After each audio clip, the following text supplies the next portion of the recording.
Olá, amigos, sejam bem-vindos a mais um vídeo do meu canal. Eu sou o Lucas Knipe. Olha, era para eu gravar o vídeo do Djokovic primeiro, porque o jogo dele terminou bem antes, né, contra o Sebastian Korda. Mas é aquele negócio, é um jogo legal, tem história bacana para contar sobre o Djokovic, porém, eu acho que eu tenho que dar um destaque aqui a Taylor Fritz e Matteo Berrettini, que fizeram um jogo espetacular. E eu vou dizer uma coisa, esse torneio de Miami é o melhor torneio do ano até agora. Fazia tempo que eu não via tantos jogos de alto nível, de alta qualidade.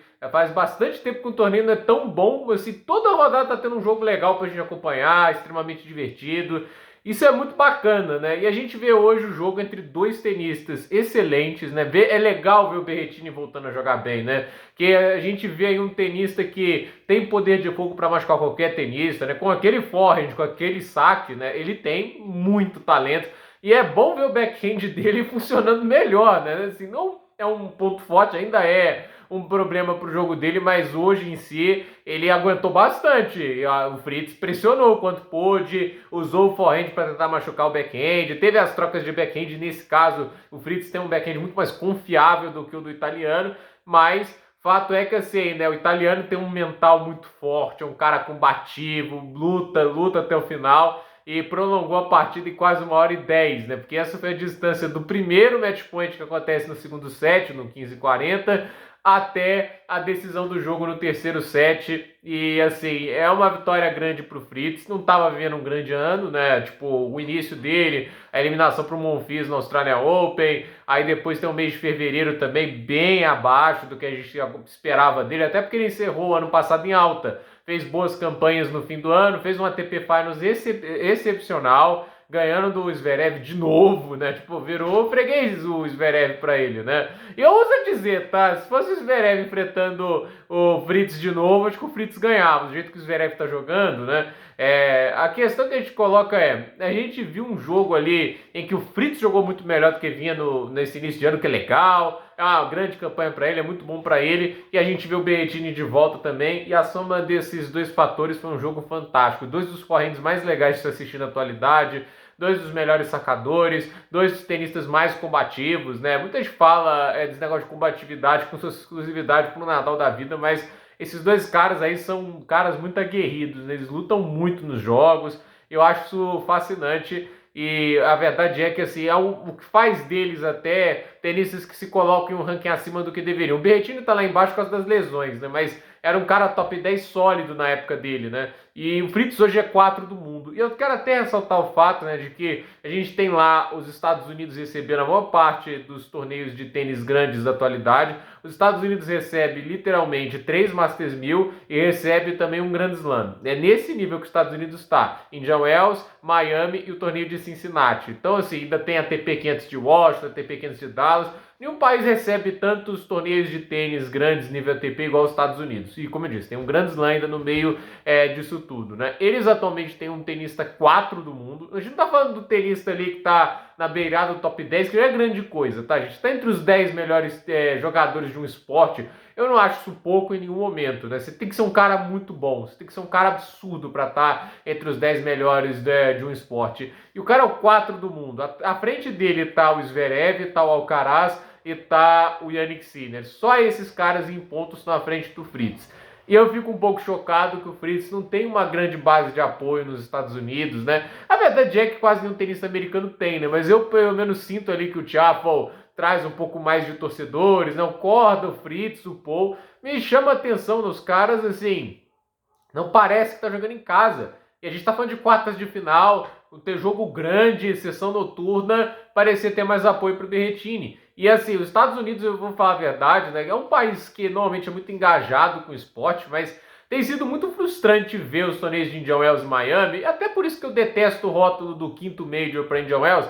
Cara, Major, Grand Slam, uma parte do tempo as quadras estão cheias, né? Tipo assim, você tem mais movimentação. Assim, chegar às quartas de final, um monte de cadeira vazia, né? Primeira rodada até vai, né? Mas assim, que não tem nenhum cabeça de chave jogando. Às vezes tem destaque, né? O Monfils, o João Fonseca jogou a primeira rodada, né? Mas, cara, é impressionante, né? Tipo, ou até que a quadra encheu ali no final, mas assim, é um tenista americano mais bem ranqueado, um cara que já ganhou o Masters 1000 antes, que faz final de Grand Slam. Assim, não é o melhor tenista do mundo, o Taylor Fritz, mas eu não acho que é um cara que você possa dizer assim, que não tem a chance de ganhar esses grandes torneios.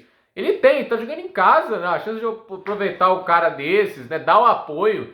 Eu realmente fico triste pelo Fritz, né? Porque o US Open também, a final, não parecia que o americano tava jogando ali, né? Um cara da casa, chegou à final, tipo, desde acho que 2006, né? Quando o Roddick fez a final com o Federer, o americano não chegava à final do US Open, tinha mais de 15 anos que não chegava à final de Grand Slam. E não pareceu ali um apoio grande. Nossa, Taylor Fritz, o americano quebrou uma barreira tão grande, né? Não, não deu, né? Tipo outra. O torcida americana não parece dar aquele engajamento, mas o cara vai lá e vence, né, o jogo. E o Berrettini lutou, mas no final ali, né, aquelas bolas saem por detalhes. Eu acho assim, escolheu algumas jogadas com muita ansiedade. Ele foi muito mais pro risco que o Fritz. Não à toa isso reflete até nos erros não forçados, né? E teve só 3 winners a mais, mas 10 erros não forçados a mais também. Isso conta bastante. Mas a partida foi tão de alto nível, né, que você vê lá a relação de winners, erros não forçados, que teve mais winners do que erros não forçados para dois tenistas que metem tanta mão na bola. É um negócio fantástico, né? E é um jogo que assim, você tem que mostrar muita cabeça. No segundo set, o Fritz teve seis match points, né? E assim, dois match points no game que o Berrettini saca 5-6, né? Eu acho assim, o 15-40, o Berrettini foi muito bem, mas ali no segundo saque do 30-40, o Fritz tentou um winner de devolução, né? Tipo, eu acho que ele devia ter confiado no jogo de fundo de quadra, porque era o momento que ele tava melhor, né? Mas ele tenta um winner de backhand na paralela, a bola sai muito pouco, né? Mas sai, né? E aquele negócio, se tivesse entrado, o Berrettini não ia chegar, ele nem tinha ido na bola, mas ele acabou não tendo um grande ponto de contato, aí o Berrettini confirmou o saque, teve 6-3 no tie-break, o Berrettini confirma os dois saques, e aí tem o ponto, mas o Berrettini foi muito bem no lance, né? Tipo, eu acho assim, parece até tenebroso, não perdeu 6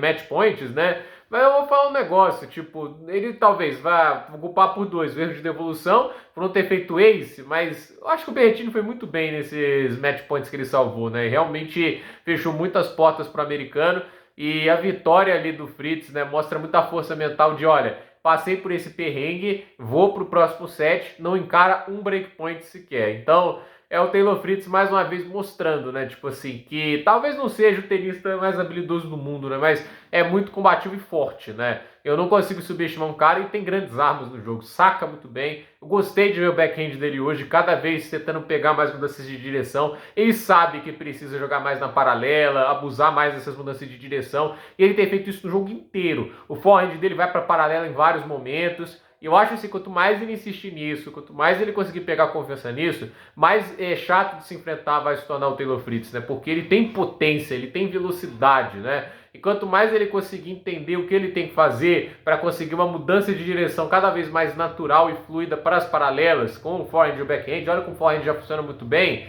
Olha, é um tenista que tende a ficar muito perigoso pelo poder de fogo que ele tem. Então, baita vitória de Fritz, baita campanha dele, vai enfrentar Jakub Menzik nas semifinais. Olha, jogou muito tempo, quase 3 horas, vai ter que enfrentar o Menzik, que jogou muito pouco tempo hoje, né? Teve um primeiro set mais longo, mas o segundo set foi um 6-1. Então, eu acredito assim que o Fritz pode ter uma desvantagem física, mas conta a seu favor a experiência, mas vai enfrentar um cara que tá sacando muito e tá muito confiante. Então é ver aí quem ganha, né? O melhor tenista americano da atualidade, que vem de uma vitória gigante contra o Berrettini, ou esse jovem talento tcheco que aí, olha, saca uma barbaridade, 19 anos de idade, e pode aí buscar uma final de Masters 1000, que não seria de todo assustador. Vale lembrar que o Menzik, no meio do caminho do torneio, venceu o Jack Draper, que foi o campeão em Indian Wells, e a gente sabe como estava jogando bem o Draper. Então, gente, por esse vídeo é isso. Nos comentários deixe o seu like, se inscreva no canal, compartilhe esse vídeo e até o próximo vídeo.